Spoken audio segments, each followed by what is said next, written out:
Good evening, everybody. Thank you all for coming to the Oak Room in the Mansion House for this evening's lecture by Oein DeBhairduin. We're very delighted that you could join us here for our third talk. This year we have curated a diverse lineup of talks covering a broad range of topics. You can see the full schedule on the screen behind me here.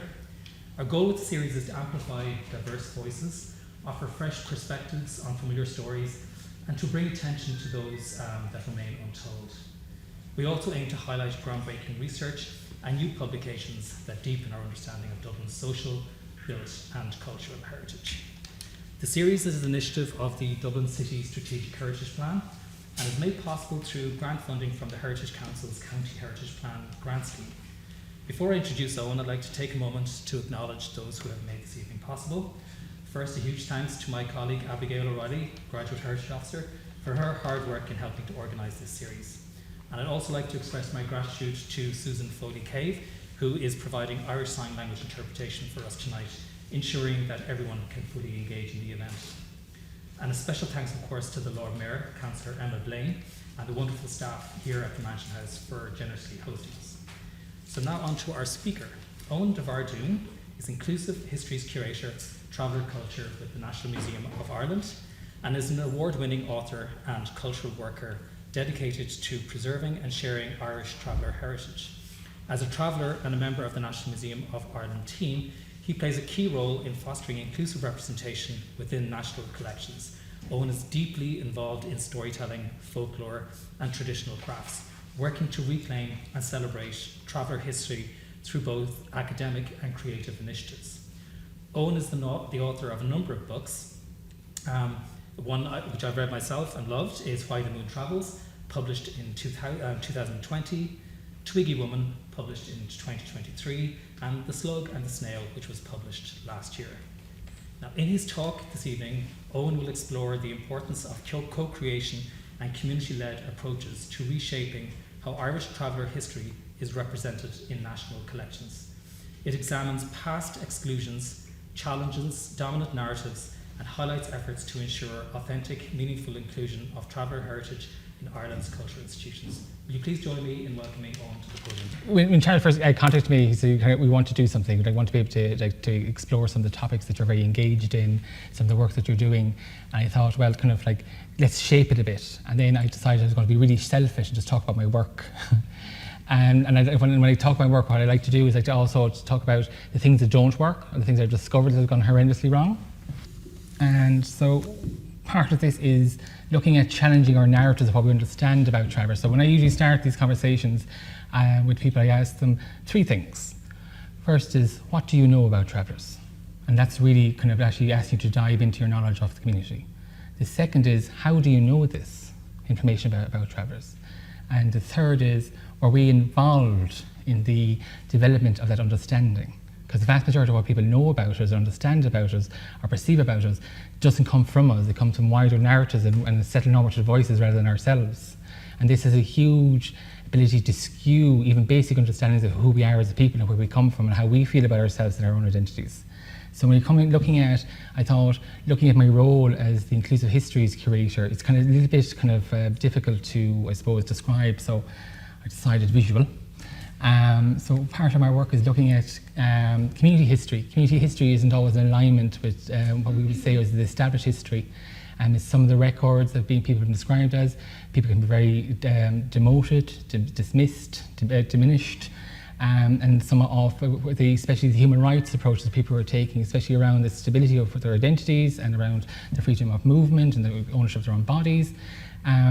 Isn't always portrayed that way. So when we're looking at these archives and collections, including the national collection within the National Museum of Ireland, the image is skewed from a settled normative point of view. And we also have unexplored reference points, which means the things that in our histories that don't get represented in the collection. So one of the things that we often say is that if you think of a period of Irish history, you should say, we were there. Because you see anything from the development of Titanic to the Civil War to World War II and Ireland's, I suppose, placement of that, we were there. And however, when we're telling the stories of belonging, travellers are usually very greatly reduced to figureheads. And sometimes I ask people to almost close their eyes and visualise what do you envision a traveller to be in a sense. So either we get one thing would be a very, someone from a great sense of poverty, or this really unusual 1950s style traveller that may never have existed. You know, it either goes from this sense of a dismissiveness or a sense of romanticisation. So very rarely do people see us as people who happen to be travellers. Then there's also looking at the established catalogues, which I'll touch on next, in looking at what's being collected, how it's being collected, and why it's being collected. Part of my role is actually is as a curator in the National Museum is to be a collector too, but how it's being collected is very different than what it was traditionally.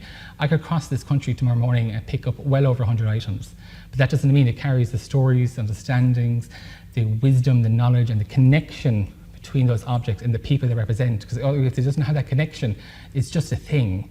And if we are actually going to take down the walls of the museum and actually bring people in a way that's consistent and respectful and honest and transparent, we actually have to build up that sense of awareness of, let's engage with a process that's reflective of the reality we live in. Some of the things that we do is consideration of objects, which means they're there, people consider them, what they think about them, review them and analyze them. Other ones that we have lists around editions of things we want to include. And also we have extensions. Well-known objects and histories can be extended by the knowledge of the community in ways that we've never considered before because we most likely weren't asked. And then as a combination that can lead to greater inclusion within actually our own practice and work. And also, while this looks quite neat and everything, people are messy. We're really messy. And the lines between identity and practice and histories, it's very, very easily blurred. So when I'm talking about things, this is like, while it might look really nice on screen, it's really hard, it's really slow, and it's really messy. There's one image in particular I'm going to show you later to really highlight the complications that is around co-creation, because when people often talk about partnership comes with the assumption that we're equal, that there's a partnership out there of power. And if someone from the community is engaging with a national institution, we can't claim actual partnership. At best, we can claim an active allyship until those connections are adapted and changed. So when I started, my current role started last August as the actual curator. And before this, for 2 years, I was the National Traveller Culture Collections Officer, which is review what we have, find out what the community wants, work with communities, work with the Heritage Council, discover what people need and want, where the gaps are. So this might shock a few people. So I spent a significant amount of time going through our archives and our lists and our objects. Now, in this list, it doesn't include the conceded items, which means there's items that came from the community and that belong to the community and are off the community that unfortunately weren't considered traveller enough to be included under the title of traveller. So we do have more items I've been able to discover over the years that I know has a connection to the community, but because it wasn't recorded at the time, it's a little bit more difficult. That certain symbols are being used and paintwork that's been used, but it wasn't considered an item that was tinkerish, as we call it. So it wasn't included under our titles. So 2 years ago when I finished the review, this is what we had. In the entire collection of the National Museum, we had 118 items directly connected to the community. If you think there's been at least 10 curators for 100 years, that's 1,000 years of active collection. And out of that collection, there was 118 items collected by the wider community in the means of the National Museum rather than our purse. You may notice that there's nothing on historical events, there was nothing on animals, there was nothing on activism or mobilisation, there was nothing on religious expression, which I found quite surprising, nothing on language. There was 4 examples of nomadism, including a wagon that people considered to be taken into the museum in dubious circumstances. It was purchased by the museum from a Garda station in 1964, the year after forced settlement in this country. So it comes with a heavy sense, and it was also sold via Garda. So there's questions over how that process looked like and why it may have happened. We have some examples of art and music, and when it comes to economy, the majority of those items are traditional tinware from, we call them budgets, which is a traveller kind of like a tool, a cup, a lantern, and 24 examples of la choule, which just means paper flower. As you can imagine, seeing this, I was absolutely horrified, and I thought we'd just be left behind. There's reasons why this happened. There were very legitimate reasons, but there's also reasons why we can change this. When I came to the kind of community members, people actually had mixed, like myself, people were very upset. Other people were absolutely relieved we thought there's less damage to undo in different ways. We may not have been seen that way, but there's historically now less damage that we need to combat. So here are some of the considerations that we have. When we're engaging with the community, there's incredibly high levels of trauma. And when we say the high levels of trauma, it means that 1 in 11 members of our community, as I suppose, conservative amount of numbers, pass by suicide. The life expectancy is 61, median age is 38, which means for half our population, which I know I talk about this often because it comes across as numbers, but they're people, and they're families and loved ones. Half of our people 19 is middle age, so we have an intergeneration disconnection, which is really interesting because we know a century ago Travers had an incredibly long life expectancy. We had a much higher rate of infant death, but our life expectancy was quite high. We had a very natural resilience to TB, which is really interesting, so much so that in the 1930s, in the Oireachtas records, there was a TD in Cork who called for a blood transfusion programme between Travers and settled people because we were so resilient to TB. We were also looking at community activities that doesn't always align with the settled normative records, which means how we remember and how we collect and how we understand something must be interpreted very different from the majority population. We also weren't always considered agents of change, and which means you wouldn't be interested, or we're here to review you rather than you being part of that process. And also research fatigue. There's consistently research done about the community, but very rarely it actually orientates around the community, usually benefits the wider population, and researchers benefit from it rather than ourselves. Within my role in the museum, I quite often get contacted by people who ask, you know, with this, I don't want about this program, I'm interested in doing this, I had this wonderful idea to develop. And my first question always is, how does the community become the premier benefactor of this work? And interesting, about 50% of those people never come back. And I always think that's really healthy because people feel very confronted of, no, I want to do something, it's my work. I'm going, that's really interesting, but how do we make sure that the community that has been diminished so historically actually benefit from it? And sometimes people don't benefit from it at all. Next, we also have consent within the community. There's a very strong understanding of a continual consent. Because I've agreed to something now doesn't mean I'll agree to it when my life and context changes in 5 years. So developing a system that incorporates continual consent is difficult because of time and resources and people power.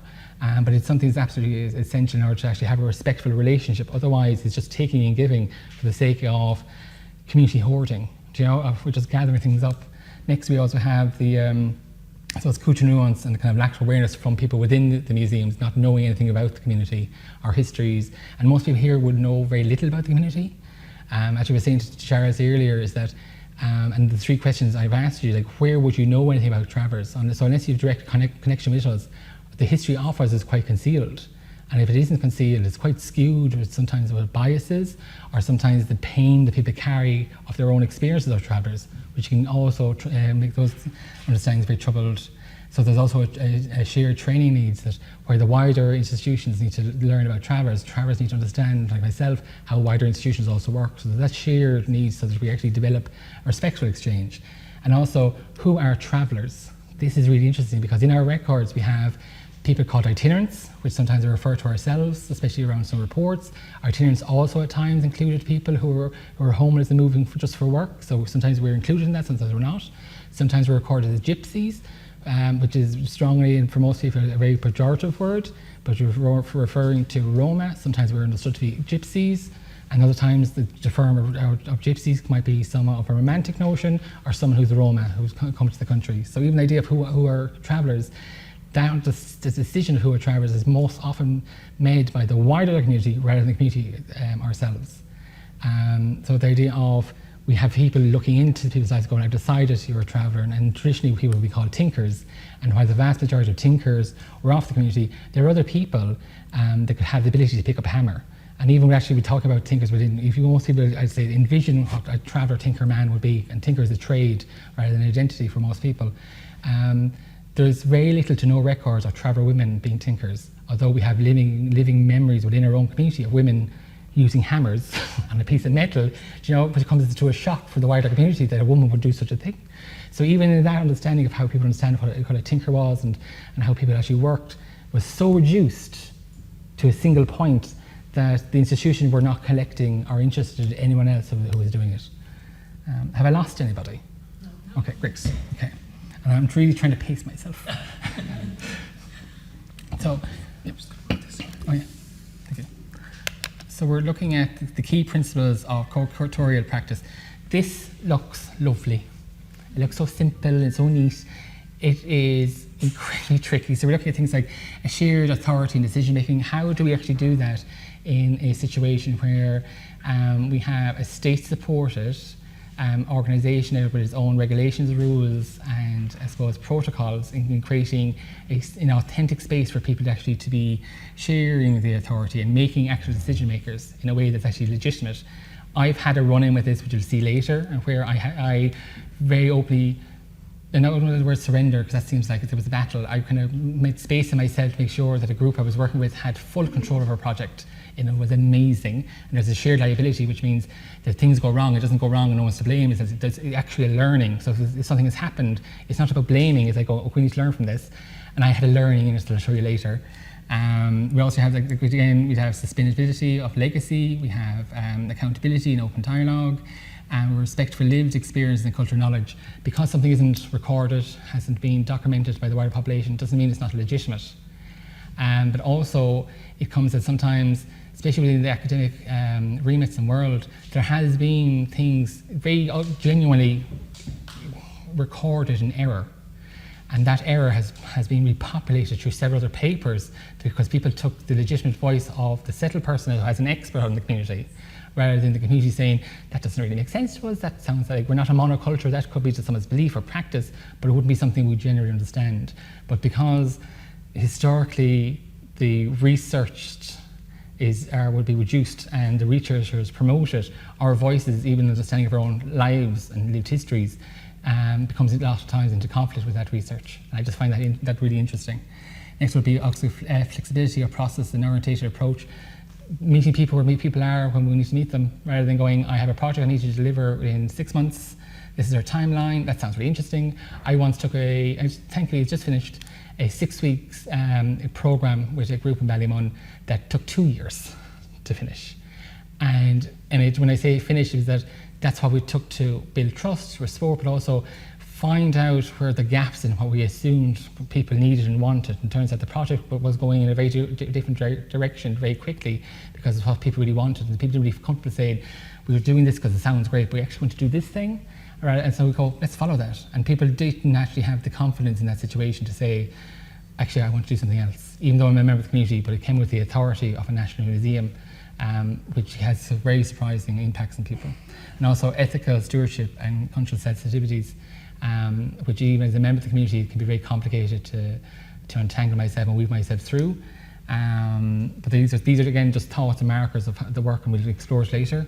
Some of the other things would be the blessings and the blight, which we've mentioned already, the great power imbalances, being restricted at times, especially around funding, around time, kind of intensive processes where people are not able, willing or wanting to. So it's about, again, displacing the need of the institutions and the funders and the deadlines and actually meeting people where they are. Ethical dilemmas, high levels of trauma, and sustainability issues. Like almost all our projects come with free access to the Traveller Counselling Service, which is very regularly used, because even at times where I've made some wild assumptions around people's personal stabilities and their own sensitivities, even doing what we might consider a very light project around cultural embracement or object identification can bring up a lot in people. It can bring up a lot of sense of loss. And when most people from the wider community talk about travellers, it's retrospective, like you used to travel, you used to have campfires, you used to have wagons, which means people feel, especially young people, very displaced from our own identities, which means that we're living a life where people's main title of movement is actually legal. Like since 2001, kind of traditional nomadism has been illegal here in Ireland. So people often get confronted with a term, even the term traveller, where it brings this conflict of, you call me that, but you deny me. And that can have a significant amount of pressure on the work, which most people haven't even begun to untangle until we actually start doing the more cultural stuff, because most people are very familiar with the trauma. And when we make space for culture, that grief can arise in people. And we just need to be very sensitive and open about it, and we can go terribly wrong with it. So I'm going to go into a list of projects I've worked on. This project is the Main Care Archives. It's available online at the maincarearchive.ie. At the moment, we have far more information on it, but it was recorded. It was commissioned by the National Museum of Ireland when I started. It was recorded by a kind of a Trevor Man Martin, working with 10 elders of the communities who self-selected their own topics, which ones they talked about. It was edited. This brought up incredibly interesting work, especially around our oral history protocols within the museum that we've set up, a working group, subgroups on ethics, bringing in specialised advices, because when we're saying we're just collecting oral histories, we need to actually have very clear protocols of what that means. And until recently, the National Museum didn't have any. So this work and the work of my colleague Donna Rose around the survivors of the kind of, as was in the centre of remembrance for people who've had the trauma and kind of life experiences of the mother and babies homes and associated institutions, has brought up a lot of concerns that we're still processing. This is really unusual because like, the idea of lecturing at people, this is so very settled normative where the majority of settled people sit there and look at you, take turns. This is not how Travis speak and communicate. So we're talking about Chrissy. So this is Chrissy Dunleary Ward. She was one of the founding members of a group called Mincar Wedden, or Mincar Misli, I should say, which is translated as Traveller Movement. It was started in the early 1980s. It was a political group it was founded with Travellers only. These are what she's holding as shackles. They're actually currently in the careship of the National Museum. They'll be part of the Changing Ireland exhibition that will be launched in October.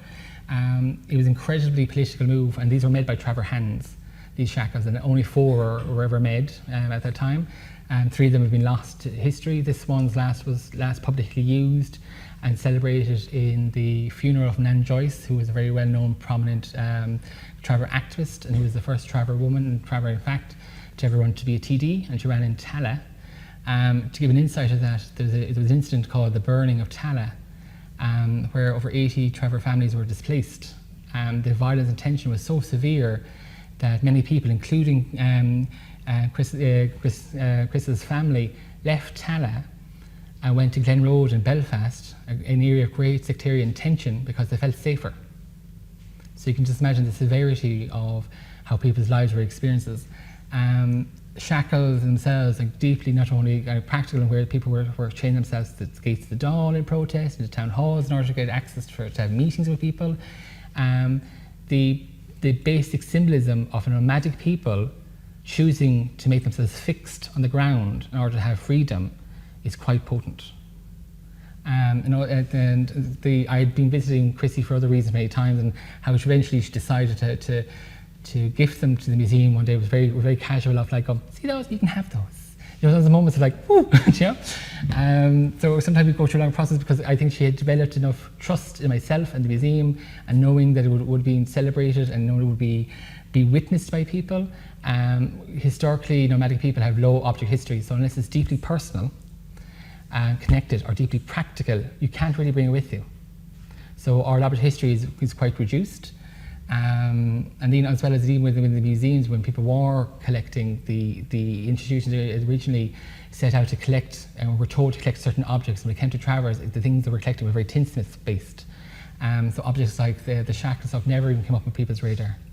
And vast majority of people wouldn't even have known of the burning of Tala and those families. And it was really interesting that the example later of the book of evidence, where a priest, 2 nuns, and a local man came with a Trevor family and held hands around a trailer to stop it from being destroyed and moved. It's one of our first recordings of where the Garda started arresting settled people for sporting them. So they actually had arrested the nuns and the priests and the settled man, and they were known as the Fur House Four.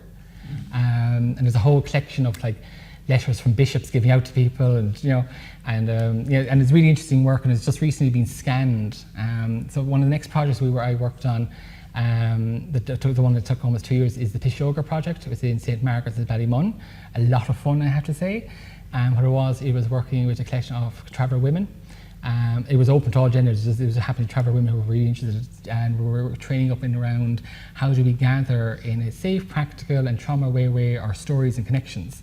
And they went out into their own communities, gathered loads of stuff, everything from stories to proverbs to sayings to histories to reviewing the maps. When we look at maps, they're very settled maps. They're going, even where I'm from, in Galway, there's a road very prominently known as the Tune Road. We know that as the Bearded Lady. So there's different terms of how people had created a concept of land and how people talked about it was vastly different. So we got to redevelop maps, and this is the women here, they were amazing. They were so, and I remain so passionately involved. This led to an exhibition in the Axis in Ballymun. And people chose the Axis rather than the museum because it was closer, it was connected, and it was easier to get to. And also they had a very caring relationship with the people of the Axis, especially the director at the time. And the president came to visit along with his wonderful wife Sabina. And we have a thing called, you may have come across them, called the cords. So a lot of travellers wear red and white cords. They're often called St. Philomena cords, but they predate St. Philomena. There's a symbol of red, which is protection, and white, which is purity. And it's often tied to children, to protect them from being overlooked. It's a shared custom throughout the world, where many people will wear red, but we maintain this custom. And this custom, thank you. This custom went through a revival in 2001 after 9/11, where many travellers would travel to places of sacred sites and pilgrimages, and were unable to bring water home, so they brought back fresh cords. And very interestingly, the traveller woman tied, and myself, we tied cords to Sabina and President Higgins' wrists, and I was delighted to follow it, because 6 weeks later he's still wearing it. So, because I was looking. Does anyone here ever heard about or hear about or understand or read anyway the parish of the travelling people? So really interesting, it's around over 40 years ago, there was so much conflict within the Roman Catholic Church here in Ireland and travellers, because many of our sense of identities and religious expressions didn't co-align, that they created a unique parish just for travellers. Its headquarters in Frisborough. It doesn't really have a geographical boundary, because the boundary is the community rather than the space and land. And I was visiting them, and they said, we have a couple of photographs in the front room, do you want to see them? They did over 100 albums that had 5,000 photographs in it. I later discovered they had a much wider collection. It has over 12,000 photographs. Here are an example of some of them. So these are the ones that we are aware of, and we have an understanding they're in the public domain, or the families are quite happy for them to be shared. We went through an ongoing process of making sure that people do want copies of them, do they want them to be public. We've scanned the majority of them. They're going to be held in a database in the careship of the parish themselves. We're there just to support. And other people have been involved in this process, like Liz Mullen from UCD, around, I suppose, developing a wider collection and reprinting. It's been loads of fun. But I've never been so aware and updated on their marital status of families. Like going, can we show this photograph? Are they together? Are they happy? You know? And it's a really interesting collection, because it shows travellers in public events, but also day-to-day lives, just living life as members of their own families, their brothers, their sisters, their aunts, or uncles, and it gives a vastly different interpretation of what people term travellers and how we belong. The next image is of that book I told you about, the Book of Evidence, and this is Father Michael Murtaugh. He's thankfully still with us. This is a collection he put together of the paper clippings at the time, the reports, his arrest warrant, because he was later re-arrested. The discharge from the courts later, they're all found absolutely innocent, of course. The idea of holding hands with a family, saying a prayer around a trailer, turns out was not illegal. But I think it's a really interesting part of our own shared history when we think about potential state overreach and the fear, where these things are happening already, and the intensity of how people, because of their identities, can be treated is something we most certainly can learn from. The next image is something I absolutely adore, and it cut itself in an unusual way. So this is called Threading Needles. It's a project from the Offaly Traveller movement, and where people worked with a community artist around getting items that were connected to their own ancestors and their families in a way to share and develop their bios and their identities and their histories. And because people didn't have objects of them, they created objects. You'll see in the centre here we have a woman. This is the image of a woman called Biddy, and the collection beside her are those beads and cords. That itself is a May bush, a tradition that she kept very strongly. On the left side you have Margaret. She's symbolised by a beady pocket, which is a garment traditionally worn by tribal women. And some of these fabrics that were used were some of the surviving clothes of the people who had passed away. And we have a tradition within the community where when someone passes, many people often get an item or two, so they're very, very rare, and the rest of the garments are burnt. about maybe a way to make people move on, which is part of the older nomadic understandings that if you'd moved on, things would have been either destroyed and you'd be gone. So if there's too many objects belonging to you around you, there was a sense of fear around the living can hold the dead in grief. So a lot of people decided to use that to transform it into an object that's currently touring Ireland. And hopefully it will tour Ireland for some time before it'll come home for as long as it wants to, with the community's permission within the museum. But it was a really interesting way of capturing stories and identities and histories of people by creating an object. Remember earlier I told you about the process of allowing people to have control and direction of a project. This is a project I worked on with the Labra Park Women's Group. Again, I never do anything kind of in isolation. It's always a wider team of people. It's always a network, a group. No, it's just a wonderful process. Part of this, I spent 2 hours wandering around the woods with a group of traveller people, re-identifying herbs and plants, their traditional names, their uses and some. And it was in the middle of July. It was incredibly hot, and I was very close to having heat stroke. And I was like a metal candle. Someone had picked me up and dipped me in the River Liffey. I was in bits. That's the image of me melting on the cover, right? Now, picked out of absolute, like, they're so lovely, they picked out of absolute joy and remembrance. They're just like going, oh, you were in bits and you were still there. And when I saw it, I thought, oh, that's lovely, that's great, thank you.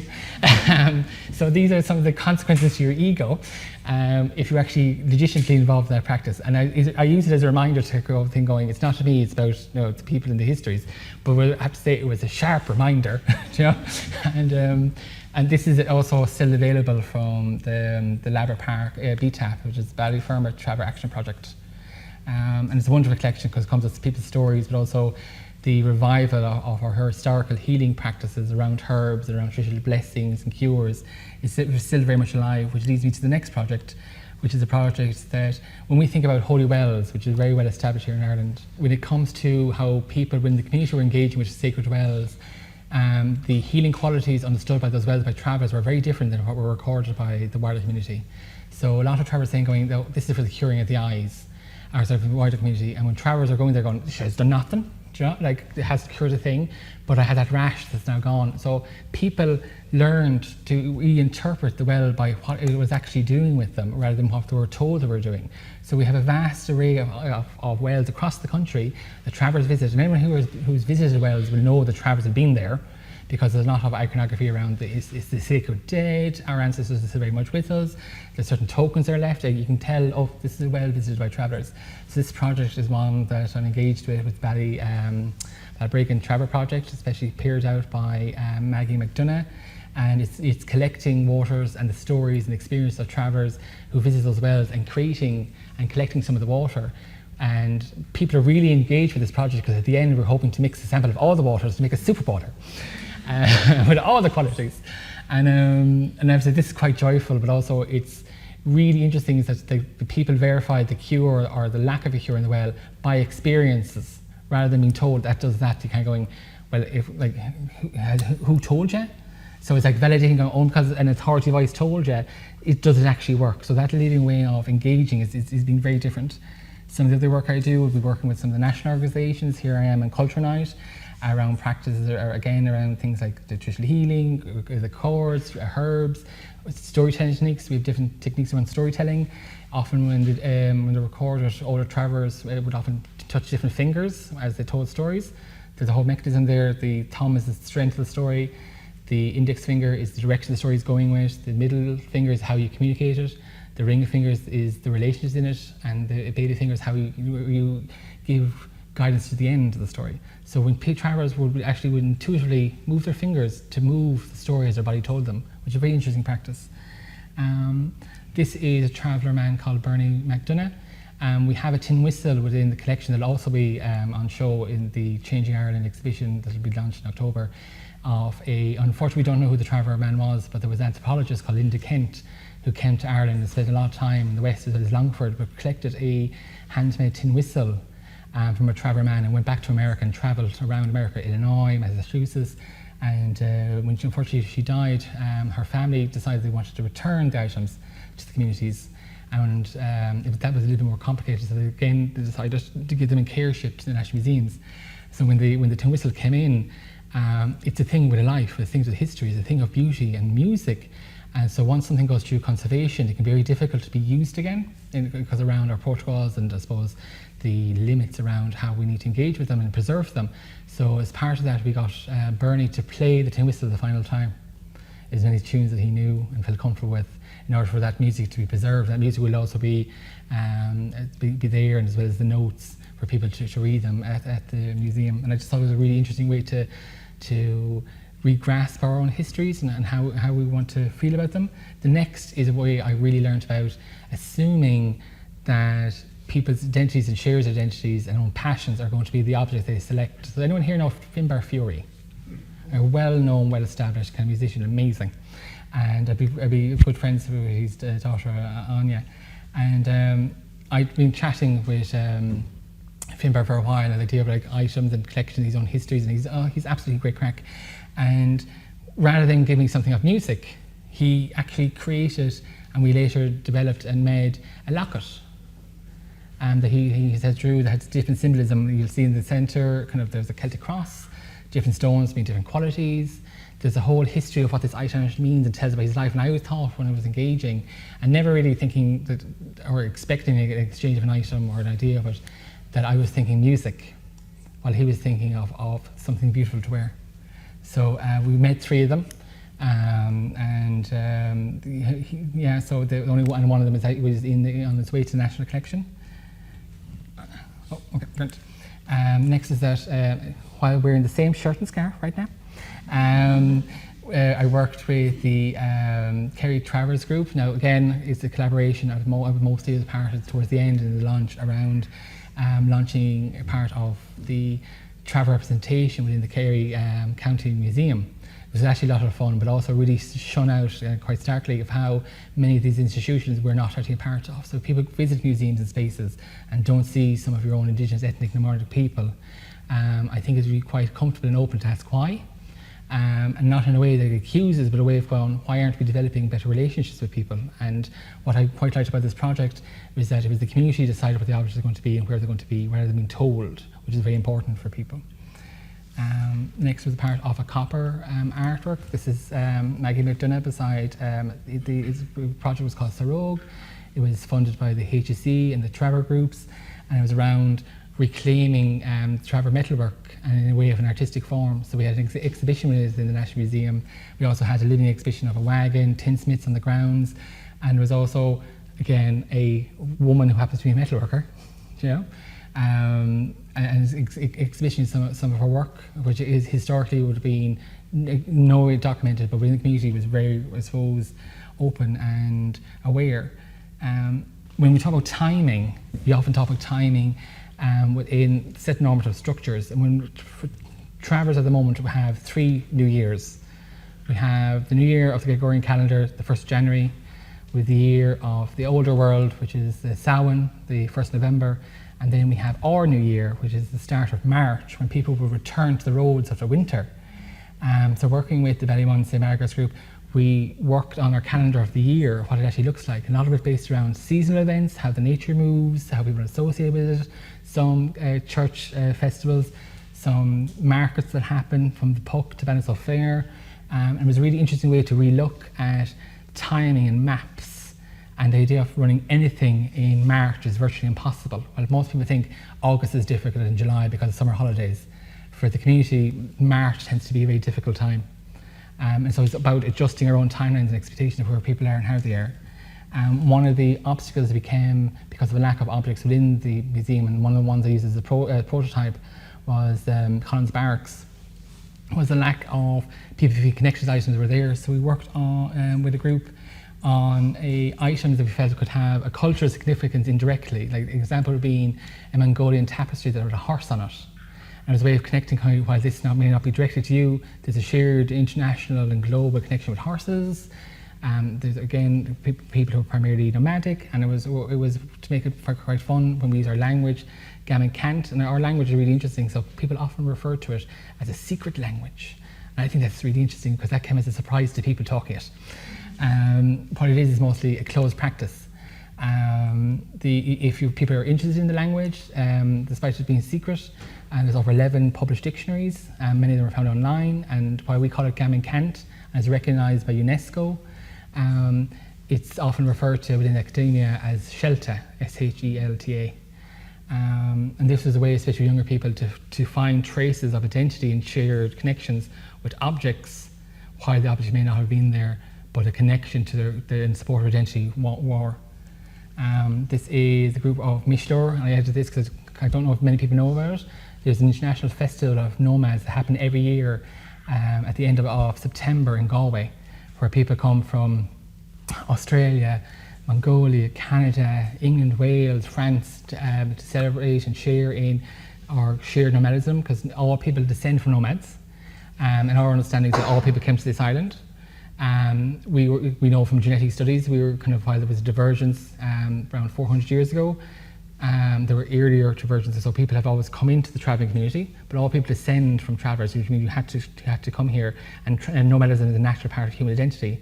So the wider narrative at times, especially when I was growing up within school, is that travellers came because of the Cromwellian times or the famine. We know historically that's incorrect.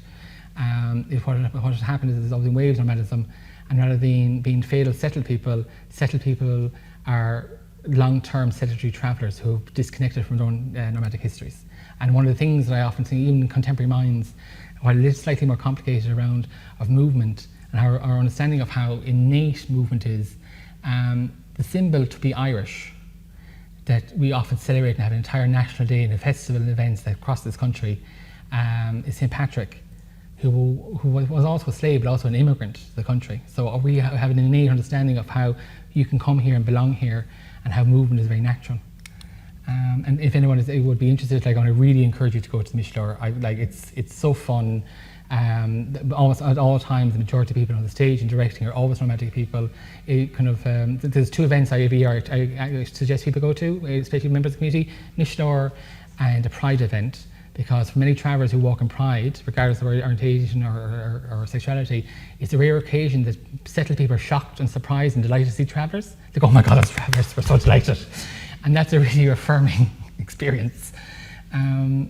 The next, I think I have 4 more slides, and thank you very much for being patient. There is a collection called the Finbar Fiore collection, mentioned by the person beside me here, again wearing another fabulous linen shirt, Anya Fiore. His grandfather collected in the 30s onwards a collection of music that he'd inscribed and took and recorded. Really interesting because it flies in the face of the idea that all travellers were illiterate and uneducated. And that collection is being reproduced into a book that will be shared. There's been some bumps on the process, but it's still ongoing. But lots of music in Gaelscoil, Isha, the younger children were taught the music and got to play it. So some of those recordings and some of those that are part of his manual and book that's now in careship of UCD folklore archives hadn't been played for many, many years. So it's a really interesting way for people to read. The Wharton also didn't have to be travellers to connect in with traveller culture in a way that's very significant, fun and historically relevant. When earlier I talked about the report of items not wanting to come in, this is an example of the report of the Commission of Itinerancy. This is a 1963 report. If you're in travel spaces, this report gets mentioned all the time. It was the forced settlement of travellers in the country. It has very questionable language in it. We have a phrase from Charlie Haughey, while couched in other language, mentions the final solution for travellers 20 years after the movement of Nazi Germany. Regardless of political placement, the language is very loaded, and the entire approach was either from a charity model of we need to save them from themselves, or they need to be normalised. It acknowledges travellers as travellers, as the chosen identity in the word, referred to people only as itinerants, and knows everybody else was known as citizens. It's a very, very problematic paper. Like every page, the first 1.1 of the entire book defines it as the problem. So you can imagine for travellers it's very problematic. I only know of 3 surviving reports of this. One is in the National Library, one is in the hands of a traveller man called Patrick Nedman in Tala, and one I was able to track down in an LA bookshop online. I went to people and said, how do you feel about this becoming a part of the national collection? And almost universally people said no. This is a horrendous thing. Like in the 80s, many of the copies were burnt or destroyed. There's records of them. People felt very uncomfortable about it, and almost that to introduce the collection would skew it so heavily towards a negative point of view. I think eventually will end up in the collection, but people need to process the pain and association of the report. So rather than what do travellers in our community want to be in the collection, it's also considering what do we not want in the collections. And while I'd have an incredibly open bias of wanting it to be in the collection, it'll be in a safe home regardless. So it doesn't have to be in a national collection anyway, as long as it is preserved and acknowledged the history of it. I think it would be very important. The next is there is a collection of stories, and this image has been slightly cut. She's a member of Ashtana. She's an artist, Maya Cannon, who was also a teacher of Traver children. So we used to have a separate education structure just for Travers in this country. There is still a Traver only school in this country, which brings up its own anomalies. But she had collected stories from young Traver kids and recorded them for many, many years, well from the 70s onwards. And she contacted myself and she brought in the collection and she gifted it to the museum. And so part of this is that we're trying to reconnect the stories to the members of the community to make sure that they want their stories as part of the collection. So rather than taking a collection from someone, going here, take them, preserve them, we'll say, we'll mind them, certainly, but if they get shared or made public or accessible, it has to be by the understanding of the person or their family. So it was a way of really skewing it up. That's a different approach when it comes to how museums work, and it was very taxing at times. But I thought it was really interesting. Now, the next would be, there is a collection called the Spoken Words. This is available online, and where we, as part of an entirely different project, worked with members who are Travers who had intersectional identity or LGBT, in order to gather concealed or hidden voices. And there was a collection of poems and stories, and where people looked at interviews and reworked, especially with a woman called Sarah, who was the kind of lead researcher, but the peer researchers were all Travellers, as a way of reinterpreting the findings in a way that reconnected people. It had everything from a Traver mother whose child was intersex to a young lesbian woman discovering the love of her life, you know.